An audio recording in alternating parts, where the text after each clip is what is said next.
Hola amigos, mi nombre es Juan Aleso y junto a Carlos Olubica queremos saludarlos e invitarlos a compartir con nosotros este espacio de reflexión que hemos dado en llamar El derecho y el revés. El derecho y el revés busca rescatar del olvido aquellos hechos de la realidad que el poder oculta.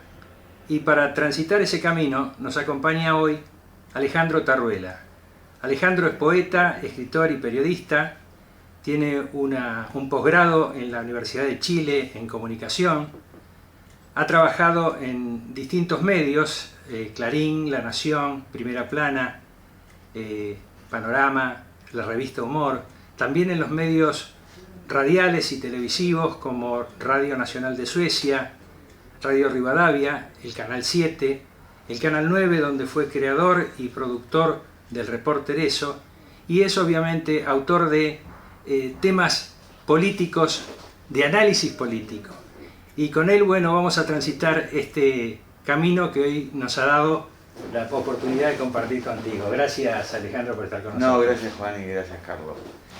Vos sabés que yo, antes de nuestra reunión, estaba repasando un poco todo el trabajo autoral que vos has tenido, y es una cosa que a mí me intriga de los escritores, este mecanismo, y particularmente hay una de tus obras que yo tomé para consultarte, este mecanismo de cómo armar una historia. Y justamente hay una de tus libros que es Historia secreta del peronismo, en donde hay una mezcla armónica de relatos, de personajes, vamos desde Ramón Carrillo hasta el sable de San Martín cuando fue robado. ¿Por qué no nos contás un poquito cuál es este mecanismo que vos utilizás para armar tus obras? Bueno, esa es una obra, está agotadísima ese libro. Tendría que ser vuelto a editar quizá con algunas historias nuevas. Yo lo que tomo para el armado, o sea, lo que hago es investigación periodística y trato de darle a la investigación periodística algunos contenidos y algunos armados que permitan una mejor comunicación con quien nos lee, eventualmente nos lee, y luego un trabajo de profundización en algunos aspectos, ¿no? Por ejemplo, en los reportajes yo he tratado de trasladar la metodología de la Escuela de Estudios Culturales Inglesa de Raymond Williams, que es un grupo de la izquierda británica con tipos muy, muy brillantes ahí, que ellos tomaron en parte esa técnica de la historia de la familia Lewis, aquel famoso libro de antropología de los años 70, perdón, Los hijos de Sánchez, Lewis es el autor, que tomaron una historia y que hicieron ellos antropológicamente. Se instalaron junto a la familia y estuvieron durante un año, 2 años viviendo con ellos y ahí armaron la historia. En periodismo vos no podés hacer eso. Pero por ejemplo yo lo hice eso con Guardia Hierro, de Perón a Kirchner, fue el primero, el segundo es de Perón a Bergoglio, donde por ejemplo con el personaje que yo ahí trabajé, que fue con el gallego Álvarez, Alejandro Álvarez, yo le hice a él fácilmente 30, 35 entrevistas, o sea, en lugar, habitualmente ¿qué se hace? Se hace una entrevista larga, después se hace algunas consultas. Entonces yo cambié la metodología. Entonces yo ¿qué hice? Arreglé con él, estuvo de acuerdo con eso, entonces yo hice una entrevista larga de entrada y después cantidad de entrevistas, tengo grabado pero horas y horas, centenares de horas con Álvarez. Entonces ¿qué iba? Mientras desarrollaba el trabajo tenía nuevas incógnitas, ¿viste? Entonces iba trabajando determinados temas con él, ampliábamos, a su vez lo tenía en diferentes focos, él fue muy generoso realmente conmigo en ese sentido. Entonces apliqué eso a los diferentes trabajos y me dio un resultado realmente óptimo, ¿no? En el caso de las historias secretas, tuvieron cada una metodología diferente, lo que fue tomar los casos, investigar y después profundizar las cosas, tratar de analizar previamente al trabajo. Por ejemplo, hay un trabajo que fue el que hice sobre la Evita chilena, ¿no? Cierto. Bueno, la Evita chilena, yo lo que pensé, dije, Carlos Ibáñez del Campo era el presidente de Chile, 1952 elegido, Y esta mujer estuvo con él y después vino a conocerlo a Perón, tuvo relación con los comandos ella, cuando Perón estuvo en el exilio. Entonces yo dije, pero ahí con Ibáñez tiene que haber Perón mandado a algún argentino a trabajar, ¿no? Entonces empecé a investigar, nada. Al año me salta. Sí, hubo una persona, Beba Gil. Y entonces la entré a buscar, 85 años tenía esta mujer. Lúcida totalmente, concejal en San Martín, presa por Pinochet, o sea, pasó las 1001. Y Perón, con esa visión increíble de líder y estadista, la había conocido porque trabajaba con Evita ella. Entonces él, lo primero que le hizo con ella fue mandarla al sur a hacer un ferrocarril que fuera de Río Turbio a Chile, que cruzara Chile para proveer de carbón a los chilenos y evitar que lo compraban a los ingleses. Bueno, fracasó, no hubo caso de que le compraran carbón, pero esta mujer sola se planificó el ferrocarril y lo hizo hasta allá. Lo había visto 2 veces en su vida, tenían claro quién era. La segunda vez que la llamó dijo, no, vaya a Chile, organíceme el partido. O sea, lo que es saber quién es la persona. Le organizó el partido a Ibáñez del Campo, ella. Qué interesante. Entonces, todo este tipo de cosas, bueno, yo tomo la historia, avanzo, me tocó con Carrillo, porque Carrillo, Chango Farías Gómez, sobrino de él, me decía, yo iba al ministerio a verlo, era chiquito, entonces nos sentábamos y nos convidaba a mate cocido y nos traía jarrillos del ejército. Jarrillos del ejército. Yo no podía encontrar la forma de demostrar de que había usado camiones del ejército, porque no había quien me dijera. Bueno, entonces, ¿qué hice? Me fui a Crónica y revolví archivos del año hasta que me apareció por la foto. Él vestido con el uniforme del ejército, haciendo salir los camiones, y di con el Che Pibe de Carrillo. Entonces él me contó, claro, no sabe ¿cómo hacía Carrillo para mandar a Jujuy toda la infraestructura para armar un hospital ahí? ¿Sabe lo que hacía? 25 camiones del ejército, los llenaba con todo. Iban desde la tecnología hasta el ladrillo y el cemento. Llegábamos y estábamos, bueno, de ese modo ir logrando dar a la historia los contenidos, digamos, y aquellos elementos que no aparecen. No logré dar, por eso no lo puse, Carrillo conocía de cibernética. Había estado en contacto con Wiener, que es uno de los creadores de la informática, que era austríaco, creo que era él. Entonces él armó una unidad cibernética en el ministerio. Todos hablan de eso, pero no hay rastro, porque la Marina lo destruyó eso, con el golpe. Ginés González García me dice, nosotros tenemos la misma cosa, pero no logramos dar con algo porque se destruyó todo. Me lo dijo el Che Pibe, me lo dijo su mujer, me lo dijo todo el mundo, pero no había elementos para sostenerlo, aunque se habla de eso, el hermano habla de eso también. Digo, bueno, eso no podíamos llegar a eso, pero hay que profundizar. Y luego, la otra cuestión es la escritura. La escritura es reescritura, ¿no? Entonces hay que escribirlo 1 vez, 2 veces, 3 veces. Con una rutina. Una rutina. Con Guardia y Hierro, cuando vino la edición, terminó de editarlo, el editor le dije, déjame 2 semanas, lo reescribí completo de nuevo. Y ahí pasó una cosa que es, ¿sabes qué? Lo que es traspolación de otras experiencias. Como en Rayuela de Cortázar, ¿qué hice? Traté de que cada capítulo, además de ser capítulo de eso, fuera una unidad cerrada. Vos lo podías sacar y leerlo solo. Vos podías poner este capítulo, darlo vuelta, poner este acá, ponerlo allá. Bueno, hice todo el juego ese. ¿Con el primero? Con el primero y el segundo también tiene la misma estructura. Claro, no. Entonces lo hago. No se lo dije ni a mi mujer, digo, espero que un lector me aparezca y me lo diga. Un día cuando Felipe Solá era gobernador, me encuentro, yo tenía una buena relación cordial con él, pero no era tan amigo, viste, de él, y como gobernador llega a un lugar, así, no había nadie, por la duda saludo, viste, digo, re efusivo, viene, me abraza, me dice, preguntar a los muchachos, el trabajo que estamos haciendo de lectura de Guardia y Hierro, y me dice el turco Mohamed, dice, déjate joder, dice, nos tenés podrido, dice, 3 de la mañana, dice, no muchachos, este capítulo le falta esto, analicen y nos vamos después, 3 de la mañana. Bueno, pasan 5 o 6 años, un día me encuentra en la casa de un amigo, me dice Solá, dice, ¿sabés lo que me di cuenta? Volví a leer Guardia y Hierro, vos hiciste Rayuela. Digo, ¿cómo es eso? Y me cuenta, me da todo. Digo, es maravilloso este momento. ¿Por qué? Porque yo esperaba, yo se lo conté a mi mujer, que es escritora, el método, porque esperaba que un lector me lo dijera. Digo, es genial lo que me decís porque corrobora. La idea era tratar siempre en la investigación periodística de incorporar cosas nuevas, que mucho viene de la literatura, ¿no? Por mismo cuando el libro se editó en Guardia de Hierro en la Universidad de Milán, lo editó en Italia, se agotó la edición italiana, no hay ejemplares en ninguna parte, yo mismo he tratado de buscar alguno. Los italianos que venían a traducir me decían, no, nos impresiona la forma, la estructura. ¿Usted es sociólogo? No, no soy sociólogo. Me decía, no, yo soy leo mucha literatura y me interesa mucho, yo diría, está más cerca de Faulkner que de después una forma de adaptar las cosas. Pero la estructura, para mí el libro se mueve, o sea, mientras no está el libro editado yo lo cambio, lo voy cambiando.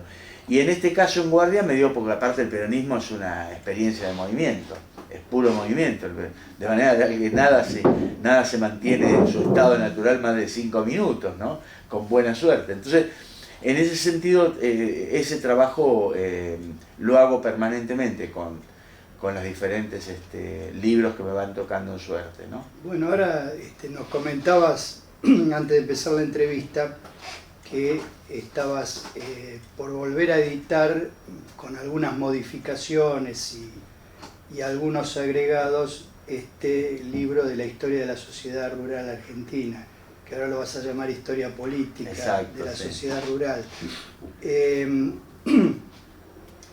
Vos sabés que digamos, investigando todo lo que vos habías escrito, es una de las cosas que más me interesó, porque creo que conecta mucho con nuestro momento actual en la Argentina.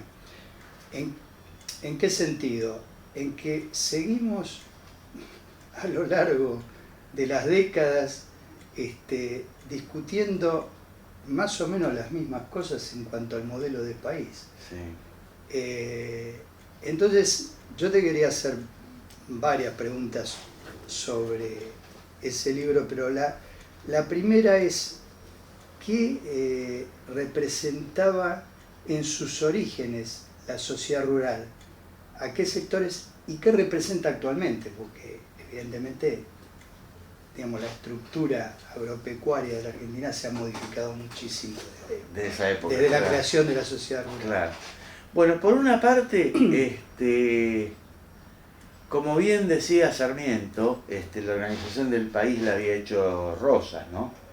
Es decir, ustedes organizaron el país, le preguntaron una vez a Sarmiento, que tenían esos ataques de sinceridad, y decían, no jodamos, muchachos, el país lo organizó Rosas. Rosas tuvo un intento de una organización hacia 1820, de una sociedad rural. Primero hubo, por los propios tipos que, en digamos, un ruralismo incipiente, porque en realidad se dedicaban a las vacas, ¿no? No había agricultura, prácticamente era muy poca, era personalizada. Ahí se dan varios factores. Sí, lo que era muy importante es digamos, la Argentina o América del Sur, vamos a poner para no extendernos mucho más, estaba bajo el paraguas británico ya, ¿no es cierto? Gran Bretaña había logrado manejar los hilos de las construcciones de las diferentes repúblicas, salvo el caso del Paraguay. Y acá había una cosa parecida, si bien Rosas no tenía Rosas intentaba negociar eso, porque Rosas era un tipo muy inteligente en ese sentido. Entonces, hay una estructura, ¿no es cierto?, de la ruralidad que intenta, se mezcla con la efectrisis de Rivadavia. Finalmente eso fracasa, en los años 40 se va declinando. Lo que pasa es que, caído Rosas y venido el peso británico muy fuertemente, y más después de Pavón, entonces empiezan a organizarse con diferentes, básicamente, por una parte, lo que necesitaban era entrar en el consenso internacional, ¿no es cierto? O sea, se predisponían a ser exportadores. Esta es digamos, uno de los ejes de construcción de todo eso. Y a su vez había un tipo que era Olivera, Eduardo Olivera, que es uno de los fundadores, que tenía una visión de carácter industrial importante, porque él además era hijo de una familia descendientes de españoles que habían venido habían estado en Ecuador, su padre, ¿no? Entonces el tipo tenía una formación, había ido a Europa, había estudiado en en la ruralidad y la explotación inglesa como francesa. Había intentado entrar en una de las escuelas francesas de agricultura. Y entonces tenía un conocimiento, una idea, digamos, trasladaba una idea. Y en segundo término, en agricultura había una cosa muy importante acá que era Córdoba. Zona de Córdoba, Río Cuarto, donde los industriales cordobeses con sentido nacional, estaba el hijo de Belisario Roldán entre ellos, ellos desarrollaron en la agricultura algo mucho más importante que Buenos Aires. Entonces, en 1871 hacen la primera exposición, que es la primera, antes que la rural, que después viene como 8 o 10 años después. Desarrollan al punto que hacen una exposición que dura más de 3 meses, ¿no? La inaugura Avellaneda presidente, va Sarmiento, que era ministro de Educación en ese momento, y se quedan deslumbrados. Porque no solamente los cordobeses habían hecho una exposición de lo que ellos producían flores, agricultura, era una cosa impresionante. Y paralelamente traen maquinaria, ya había maquinaria propia, se fabricaba maquinaria con iniciativa propia en Argentina, incipiente, que Argentina es un gran innovador en maquinaria agrícola a nivel mundial, ¿no?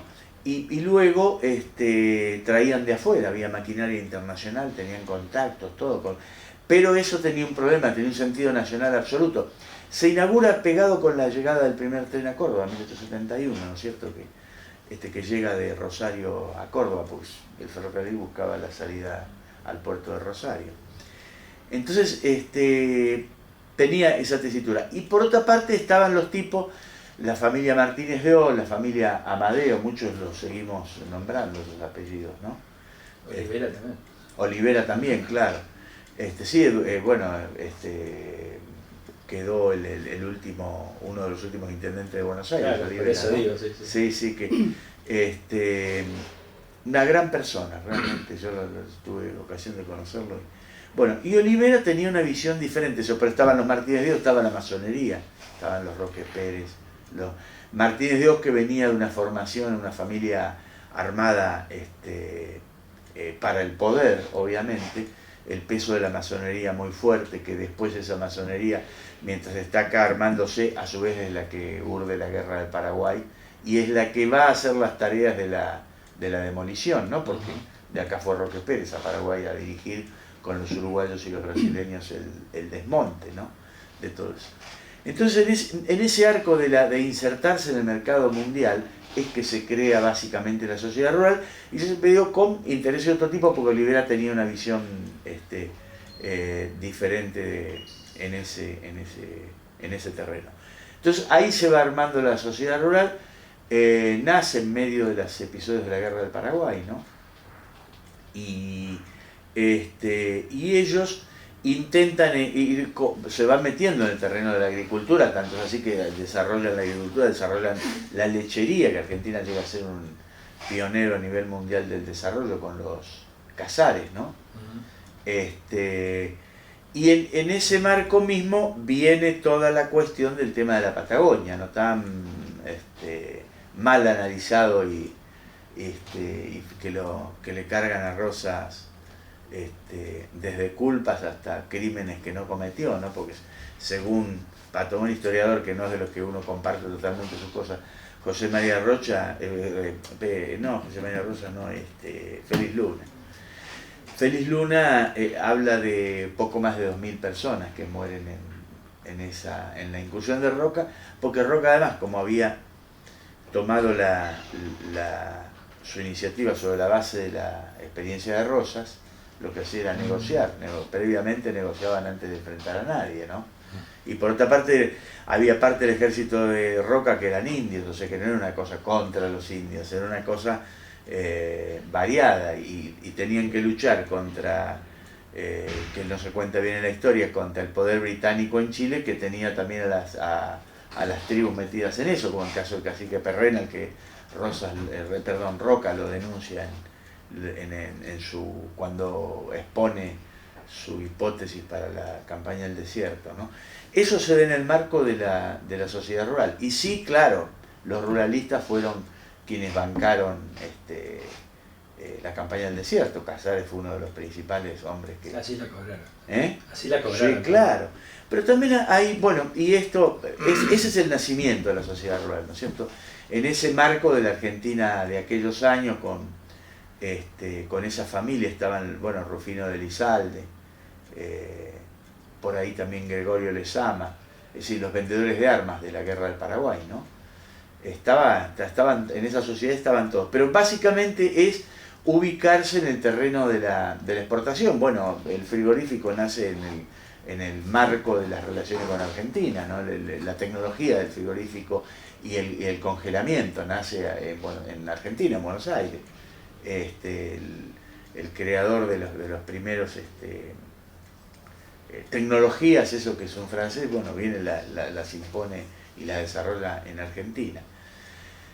Ese libro, en realidad mi primer libro fue Los Terratenientes. Yo tenía 22 años y lo escribí para el Centro Editor de América Latina, esas series hermosas, y terminó en manos de Videla, prohibido por Videla en el año 76, en una reunión que me contó, pues, me vinieron a avisar, vos te tenés que ir, gente de los servicios, que me ven unas notas periodísticas, porque dice, Videla estaba con otros tipos reunidos, lo firmó delante de ellos. El libro que fue quemado en parte, se conservó una parte de eso. Y en ese caso la sociedad rural lo prohibió, pero aún quedan ejemplares de eso, no logró la eliminación absoluta, ¿no? En ese caso sí podía verse, digamos, de genocidio literario, ¿no? Que podemos crear una figura... Y bueno, será la influencia de Roca en el libro. Claro, exactamente. Podemos decir, si Roca no hubiera hecho eso, Videla no se hubiera animado a quemar los libros. Ahora, podríamos decir que una de las características salientes de todo ese proceso de la conquista de territorios para el desarrollo de la tarea agropecuaria fue con un perfil de mucha concentración de la tierra en pocas manos, ¿no es cierto? Claro, pero hay un problema que yo creo que los historiadores no han tomado muy bien eso. Hay un problema de concentración en pocas manos, pero también si uno dijera vamos a hacer una reforma agraria en la Patagonia, era imposible porque no había actores. Es decir, el despoblamiento era muy alto, el nivel de despoblamiento era muy alto. Por supuesto, pues, se podían haber hecho experiencias como la de las colonias que hizo Sarmiento en Chivilcoy y en otros lugares, y en Santa Fe. Pero no había población, también hay un problema práctico, concreto, que no se analiza bien, que no había población, había que poblar. Mejor dicho, hoy tenemos el mismo problema. Sí. Uno de los problemas, nosotros estábamos en términos de perder la Patagonia si Inglaterra no hubiera entrado en el Brexit, ¿no? Los tipos están jugados aún hoy a una cosa de ese tipo, pero no hay población. Uno va a la Patagonia, que es maravilloso realmente. Yo visitaba los territorios que le había dado a esa familia británica Roca, ¿no? En el sur, que creo que son los Bridges, ¿no? Me parece el apellido de ellos, si mal no recuerdo.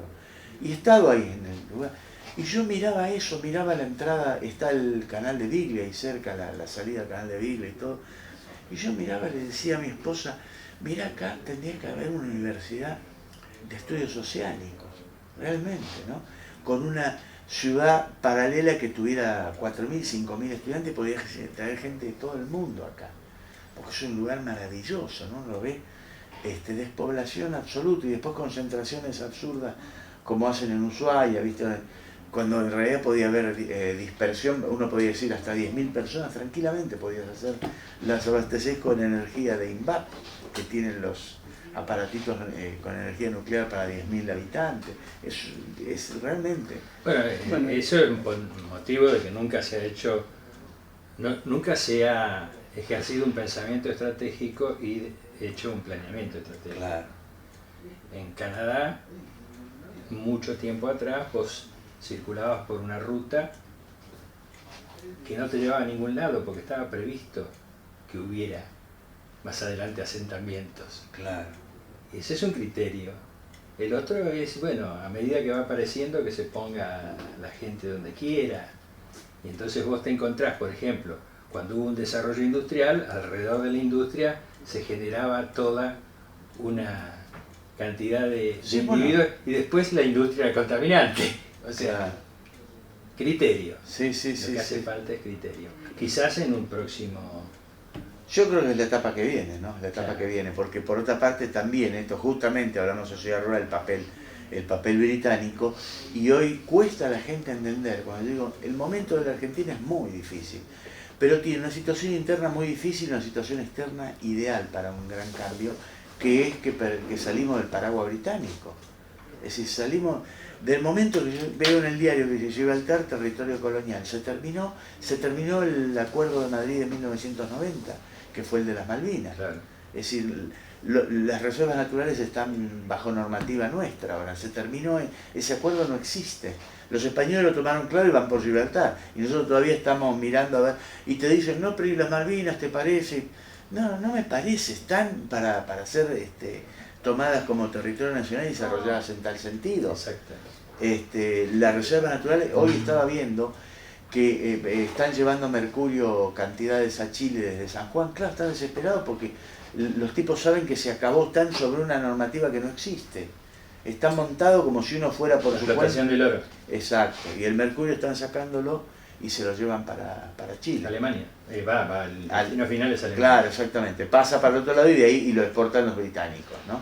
Entonces no tienen acuerdo y los tipos siguen, seguimos todavía esperando a ver que alguien decide, señor, son territorios nacionales. Cuando yo estaba hace poco en Bolivia, me llamó la atención la negociación del litio, donde Evo Morales le dijeron el litio, se querían zambullir los ingleses, los británicos, dijo no, hasta que se ve acá esto es nuestro, después de acá negociamos a ver quién interviene tecnológicamente.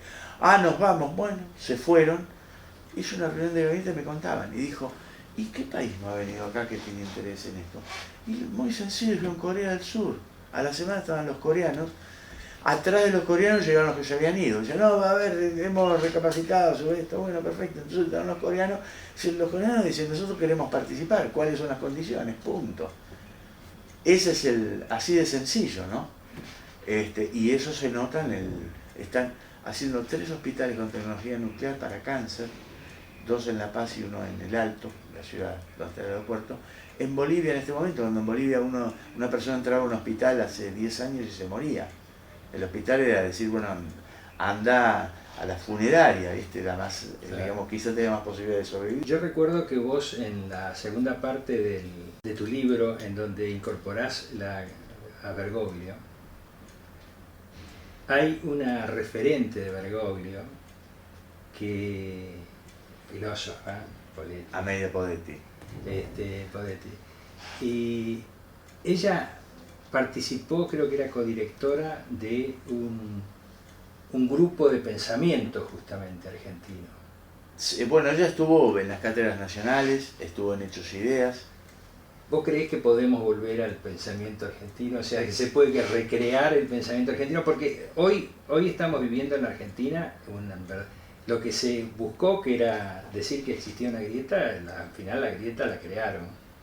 Por eso hoy escuchaba por radio que decían, si gana Cristina, 1/3 de la población se va, además de los dólares. Y se va del país. Sí. Entonces la persona que estaba manejando el programa dice, bueno, que se vayan. Porque en realidad todo esto que vos estás contando de la sociedad rural y demás, han sido palos en la rueda que se le ha colocado justamente al pensamiento argentino.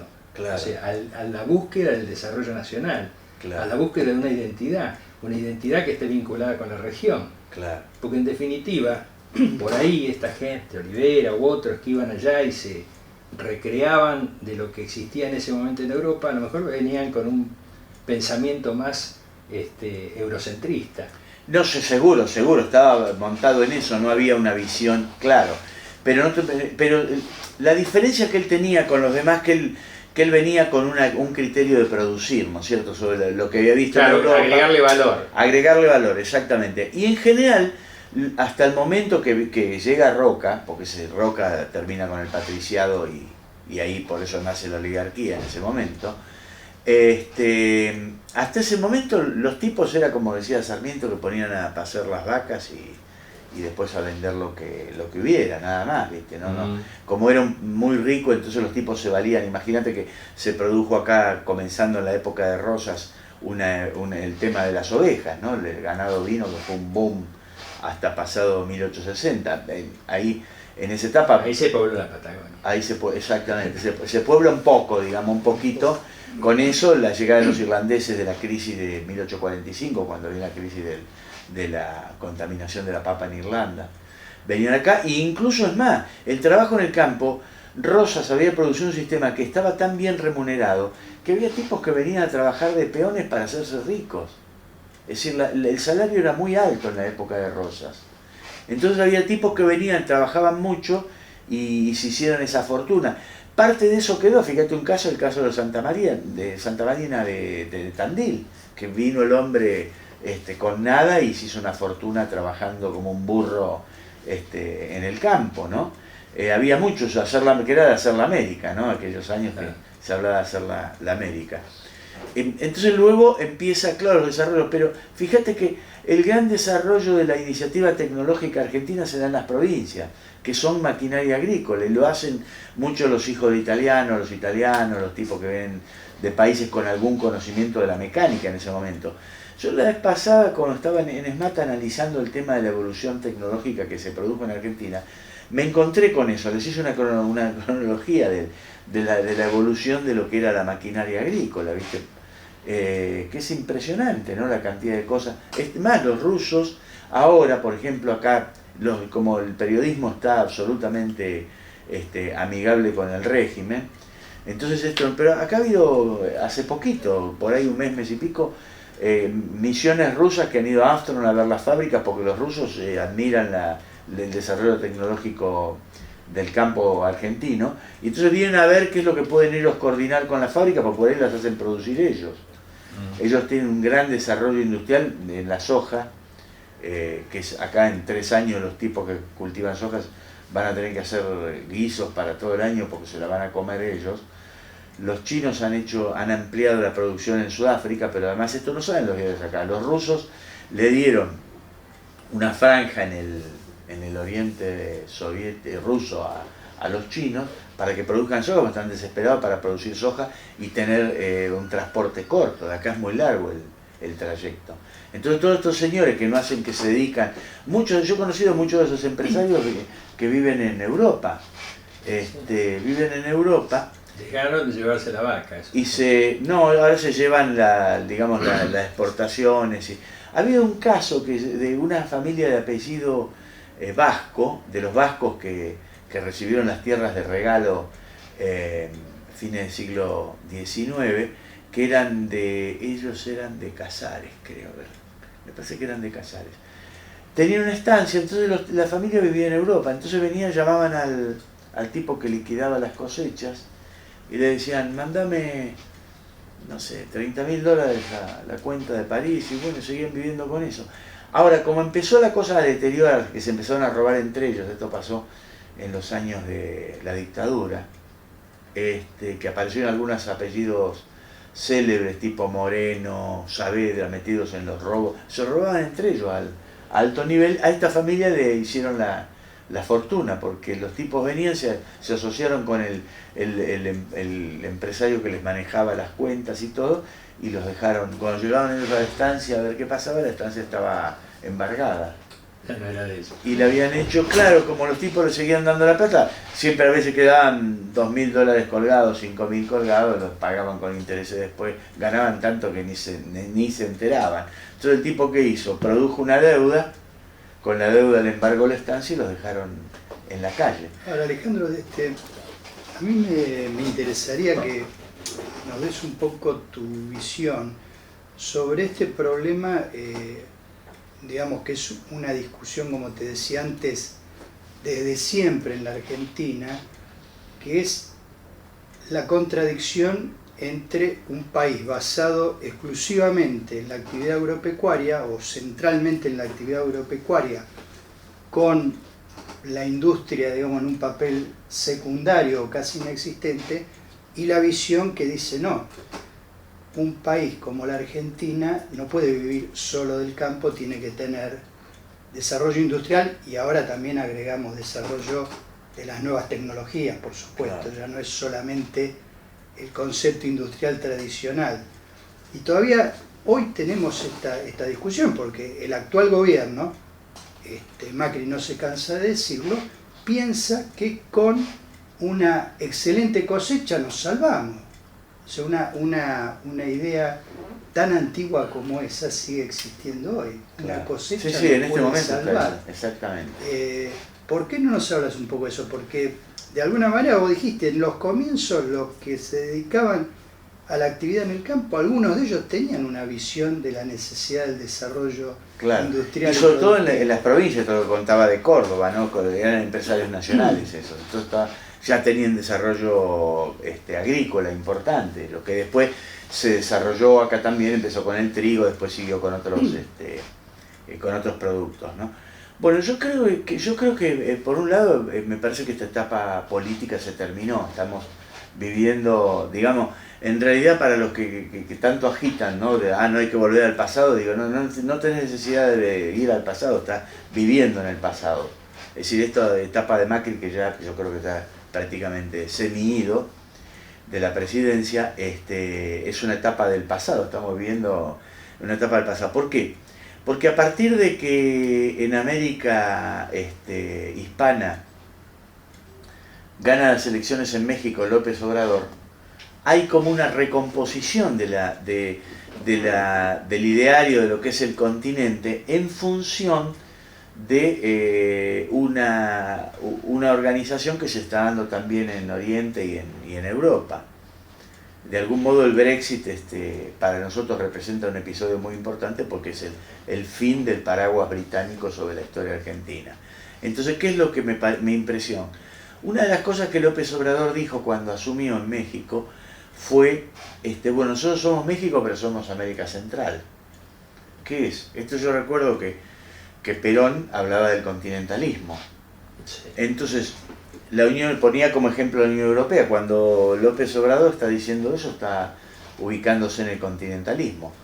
El Papa Bergoglio, desde que asumió papado y mucho antes también, hablaba de la patria grande. La patria grande sería Sudamérica, ¿no es cierto? Bueno, nosotros tenemos que empezar a pensar sobre esa base, sobre lo que dijo López Obrador, lo que dice el Papa. Es decir, la mirada nuestra, cómo nos ubicamos en lo que vamos a hacer, es cómo estamos parados en el continente nuestro. Es decir, el famoso... en cierta medida es volver a lo que se estaba construyendo, porque en definitiva... Claro, exacto, lo del UNASUR, claro, exacto. Entonces, esa es la mirada nuestra. Si uno observa los episodios de 2001, cuando sucedió eso, a mí me tocó, digamos, yo en ese momento tenía un cargo en prensa en el gobierno de la ciudad, y entonces cuando veo que pasa el episodio de las Torres Gemelas, me encerré en la oficina, estuve 2 días estudiando digo, ¿cómo va a repercutir eso acá? Y encontré 3 meses antes que el 19 de diciembre iba a pasar lo que pasó.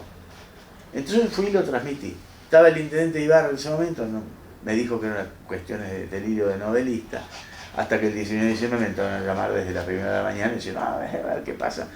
Bueno, yo había hecho un análisis y bueno, llegué a la conclusión esa, 19 de diciembre, con fecha y todo. Era, digamos, una cosa perfecta, me llamaron, me decían, ¿cómo todo esto? E incluso es más, como yo Ibarra no lo considero un tipo muy brillante, ni políticamente, y terminó con un desastre la ciudad y todo eso, yo no quise decirlo. Me decían, ay, ¿cómo llegaste a la fecha? ¿Cómo lograste la fecha? Digo, pero quien está en política sabe perfectamente que la fecha es el día del pago de la deuda externa, no le podés cerrar nunca. Yo teniendo el cuadro busqué la fecha y era eso. Es decir, era imposible errarle, era absolutamente imposible. Entonces ahí empezó a pasar algo. Hice un trabajo, comencé con Cancillería a averiguar todo. Bueno, cosas muy curiosas. Estados Unidos no quería, bajo ningún aspecto, que Argentina se partiera. Había un proyecto con Menem, con los británicos, de partir del país en varios pedazos. Los norteamericanos no querían saber nada, ni quieren saber nada de eso hoy. Entonces había como una situación, ¿qué es lo que están mirando estos tipos que no quieren? Bueno, primera cuestión, me dijeron ellos, ¿no? A través de contactos por intermediarios, ¿no? Que yo pregunté. Los tipos consideran que Argentina tiene un liderazgo cultural en América Latina muy fuerte. Argentina se parte de América Latina, es un escándalo indominable. Argentina es un rector de todo lo que es América Latina y Sudamérica. Bueno, ese lugar es el que nosotros tenemos que... Ese lugar está. Lo que hay que hacer es producir para eso. Entonces, desde ahí, abrir las políticas. Ahora, mucho de eso, ¿por qué se produce? Por el lugar que tiene Argentina, pero fundamentalmente por la experiencia política del peronismo. Seguro. Eso es capital para eso. Es decir, justamente lo que decían ustedes, el tema industrial, primer, segundo gobierno de Perón. El tema del desarrollo, de abrir a las clases sociales más necesitadas el acceso a la universidad, a la escuela, la universidad gratuita, la escuela gratuita, la vivienda, la salud, la cultura. Ese es el peronismo.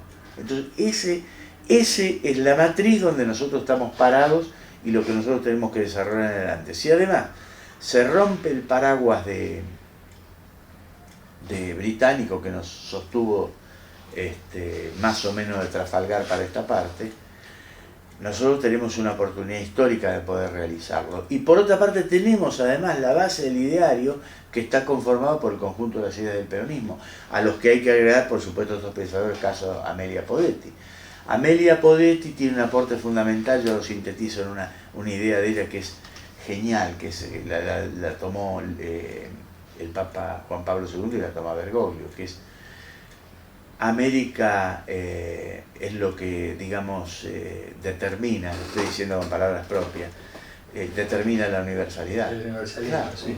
Y la verdad, pero es una idea brillante, filosófica. Es decir, la universalidad se explica porque existe América. Lógico. Entonces, a partir de que existe América, la Pero ubicación... cuando logremos eliminar el pensamiento eurocentrista. Claro, que se trata digamos, de colocarlo en su verdadero nivel. O sea, hay cosas que son muy importantes para nosotros, la cultura española. Somos el único continente donde los conquistadores vinieron a poner universidades, ¿no? Es decir, esto no ocurre en ninguna otra civilización en el mapa. Digamos, nosotros nacimos a la historia porque en ese momento nacíamos a la historia, nacíamos con el Quijote, con Lope de Vega, con Alfonso el Sabio. No era común en Brasil, recién hubo universidades en 1850. No fue tan fácil hacerlo mismo en territorios británicos de ultramar, ¿no? Claro. Entonces, tenemos algunas ventajas históricas que nosotros tenemos que, esa es la reconsideración. ¿Cómo lo eurocéntrico? Tenemos que ver qué pasó acá. Hubo, en el libro yo lo cuento, las ordenanzas de Alfaro, que fueron de los jesuitas, 1585, donde venían a decir, señores, con los indios no jodan, ojo, son seres humanos, pasa esto, mandaban instrucciones cómo tratarlo, había determinadas pautas en la normativa local que decían eso no. Después no se cumplieron, pero había una visión que era totalmente diferente al resto de los imperios, ¿no?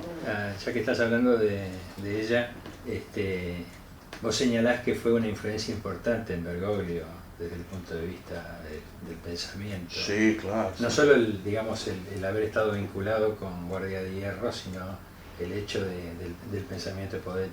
Exactamente, sí. Él estuvo vinculado con un grupo que fue el de la Porque en Universidad de realidad Salvador. Podetti trabaja en Guardia de Hierro a partir del 71, cuando empieza a hacer, digamos... Exacto, se empieza a organizar esa organización de cuadros fabulosa que llegaban a armar, claro. Y él se vinculó antes con Guardia de Hierro, Bergoglio. Pero Bergoglio, ojo que Bergoglio nunca perteneció a Guardia de Hierro. No, por supuesto, no, estaba vinculado fundamentalmente por los cuadros universitarios, ¿no es cierto? Que después fueron a la Universidad de Salvador. Claro, porque él había tomado esa responsabilidad. Y tenía además la responsabilidad, por orden de arrupe de la orden a nivel mundial, de sacarse de encima las universidades. Entonces, ¿él qué hizo? Bueno, trato de darle un grupo que yo sé, estoy consciente de que van a hacer las cosas bien, y ese fue el trato con la gente de Guardia de Hierro, que incluso no fue con Álvarez, porque con Álvarez no tuvo mucha relación Bergoglio. Ahora, vos recién respecto de lo que hablabas, yo recuerdo una expresión tuya que tenía que ver con, si yo no estoy confundido, algo así como convencidos, alejados, indecisos. Pero en el análisis que estamos haciendo hoy, en el hoy, vos hablás de Macri le queda poco, sí, eso es cierto. El tema es que hay una cuarta calificación o una cuarta categoría, que son los que vienen desde la época antes del inicio de la sociedad rural, que son los traidores a la patria. Claro. No los traidores a un movimiento, son los traidores a la patria, va más allá que el concepto de lealtad dentro del peronismo. Ahí es donde yo todavía tengo alguna duda, aunque estoy obviamente convencido. Persuadido, claro. Ahí yo creo que se opera una porque detrás de esos traidores a la patria hay todo un eje internacional en lo que hace a lo financiero y comunicacional. Claro. O sea, la pelea es muy despareja. Bueno, o sea, fíjate. David contra Goliat. Sí, seguro. Pero hay una cuestión fundamental, me parece que es, digamos, retomar algunos conceptos. Vos, para un proceso histórico de cambio, además, necesitas un valor fundamental que es la conducción, ¿no es cierto? Que es la conducción. Cuando está el concepto de conducción claro, el tema de los traidores es saber cuál es digamos, el escenario teatral histórico donde vos te movés, para saber incluso vos si en algún momento no necesitas hacerlo mover en un determinado sentido, ¿no es cierto? Entonces a mí me parece que la dictadura, lo que se produjo, y se produjo desde la incidencia internacional, fue al destruir el ejército, intentar destruir el movimiento obrero, los dos pilares del peronismo, ¿no es cierto? Por eso yo no cuestiono a los jefes de las guerrillas, porque no hubo conductores, ahí había jefes, era como una organización con jefaturas, ¿no? Los jefes en general también, porque no a la gente me parece que los que estuvieron dentro de las organizaciones fueron gente maravillosa, y creo que incluso más, diría, la juventud maravillosa, aunque hayan hecho cosas que yo no hubiera hecho nunca y con las que discrepo totalmente. La juventud fue maravillosa. Los jefes no. Los jefes actuaron en un trabajo de pinzas con los sectores más reaccionarios y gorilas para tratar de hundir, porque lo primero que hacen es ir sobre un gobierno que tiene el 62% de los votos. El Che Guevara, en algún manual de guerrillas de él, dice, si el gobierno tiene un apoyo que supera el 10 o el 15%, una cosa así, no es posible ir contra él, ¿no? Acá había 62% y fueron contra él.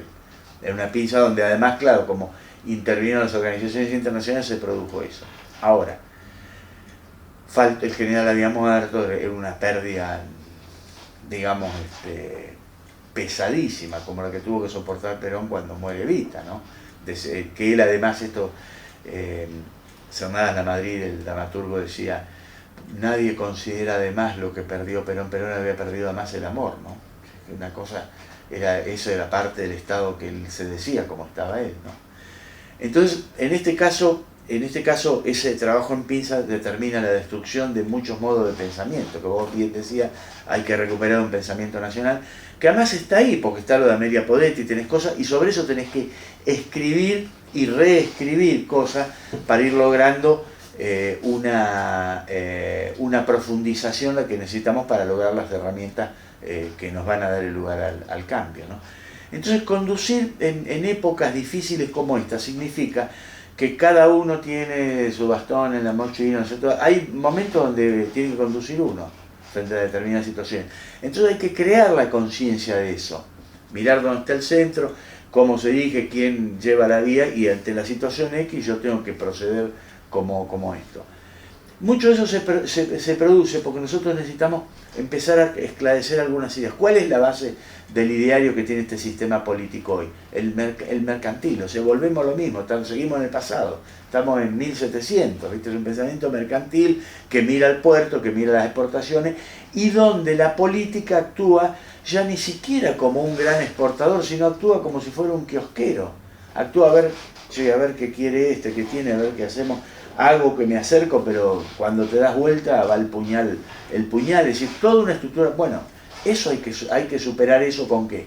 Con organización, con capacidad de conducción, con mensaje, y fundamentalmente... Sobre todo con mensaje, y porque en realidad de un lado tenemos los intereses y del otro lado tenemos los valores. Claro. Así que... Sí, exacto, esa es una discusión. Es la lucha, claro. Ahora, hoy tenemos realmente una tarea que no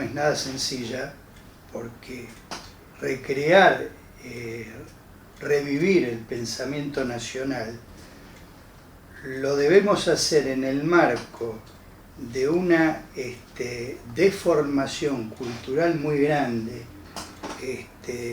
trabajada por el individualismo, por el sálvese quien pueda, por la meritocracia, ¿no es cierto? Es decir, todo lo que yo consigo es producto de mi trabajo y de mi inteligencia, es decir, no existe lo colectivo, no existe la comunidad.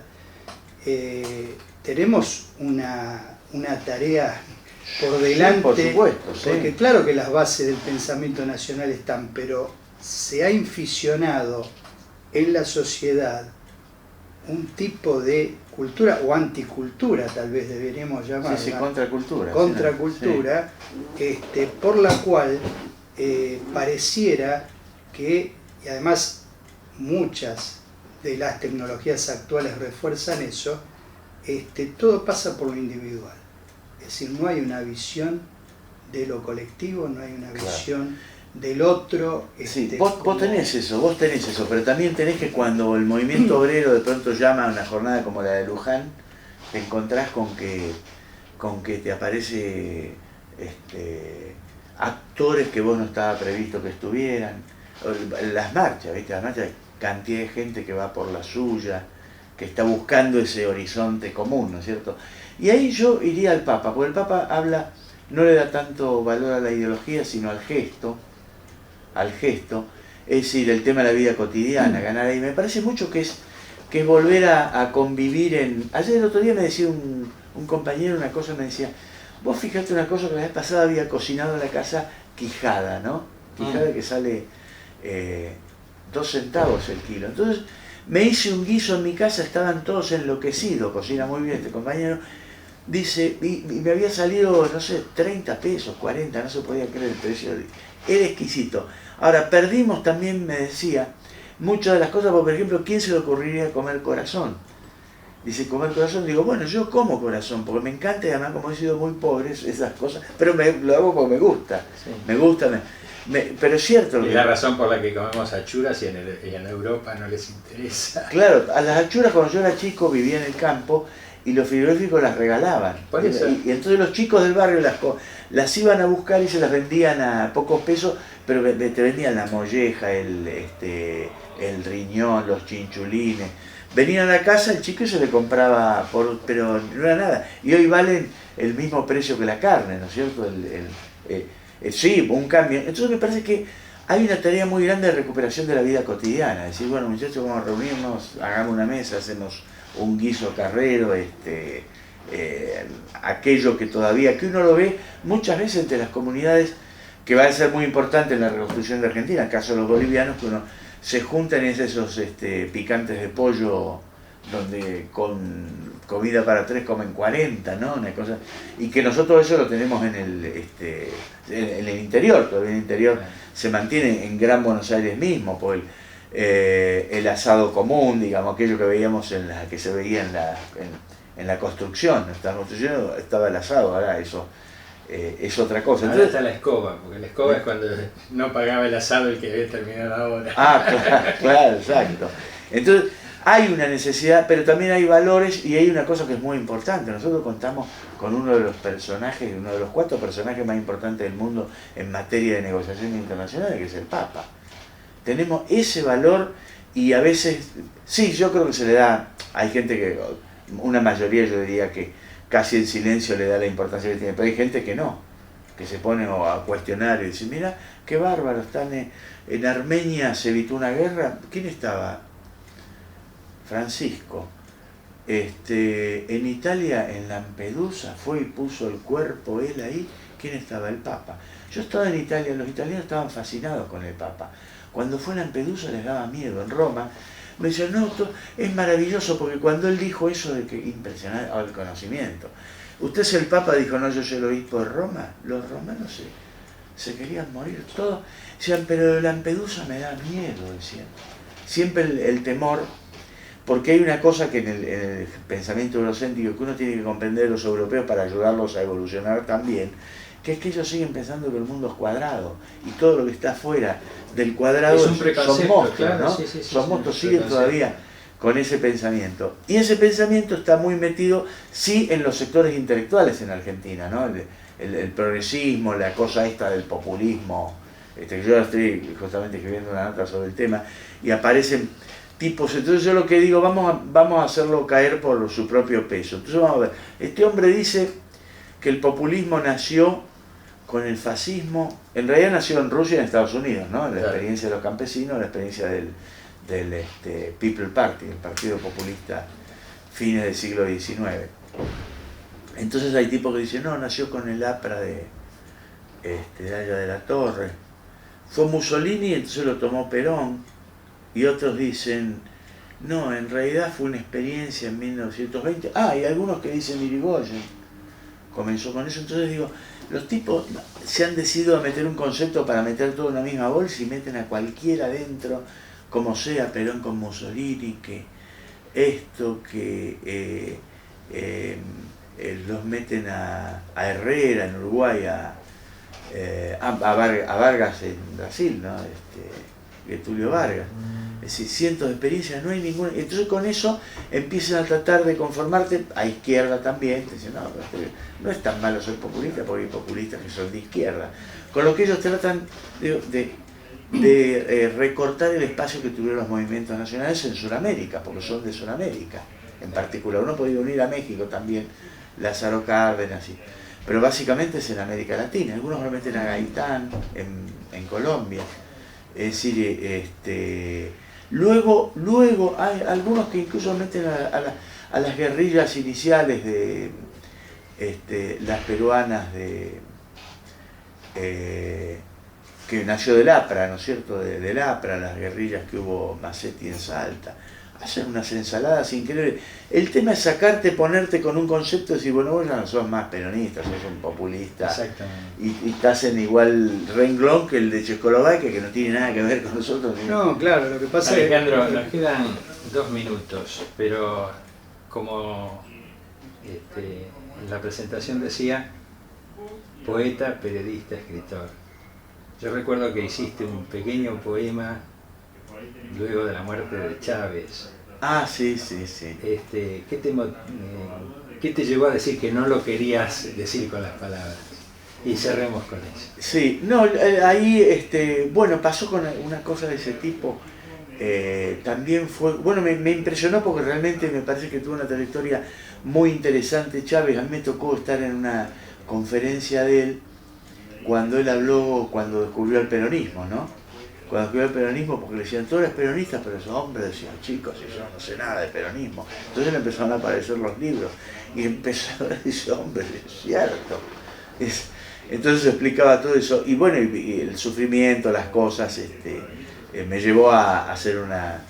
Me pasó una cosa parecida con Néstor, ¿no? Cuando murió Néstor, que fue que yo estaba en casa con el censista, ¿no? Y me acuerdo que me llama mi hijo, entonces estaba en la cocina, camino unos pasos, y mi hijo me dice que murió Néstor y parece que yo no sé. Pegué un grito, mi mujer se pegó un susto, pensó que había pasado algo con uno de nuestros hijos, y entonces le dije, pasó esto, y sobre el pucho me puse a escribir. Después en relación, porque la verdad que me pareció una catarsis, sí. Exacto, una catarsis. Que muchas veces la poesía tiene eso. Yo todos los días estoy escribiendo poesía. Para mí es un elemento incluso que tiene que ver con el conocimiento, ¿no? Porque me interesan mucho los poetas, para decir algo, la poesía popular, no sé, los poetas, voy a decir, desde los del tango, obviamente, que uno conoce, que los trata menos Manuel J. Castilla, ¿no? Que yo siempre digo, para explicar la comunicación humana hay que agarrar una coplita de la samba de Juan Panadero que dice, qué lindo que yo me acuerdo de don Juan Riera cantando, así le gustaba al hombre de vez en cuando. Esa es la comunicación humana. Nos quedamos con eso, Alejandro. No hay necesidad de otra cosa. Podríamos quedar 1 hora más todavía. Gracias. Gracias Juan, gracias Carlos, la verdad que la ha pasado muy bien. Eso ha sido todo por hoy. Gracias.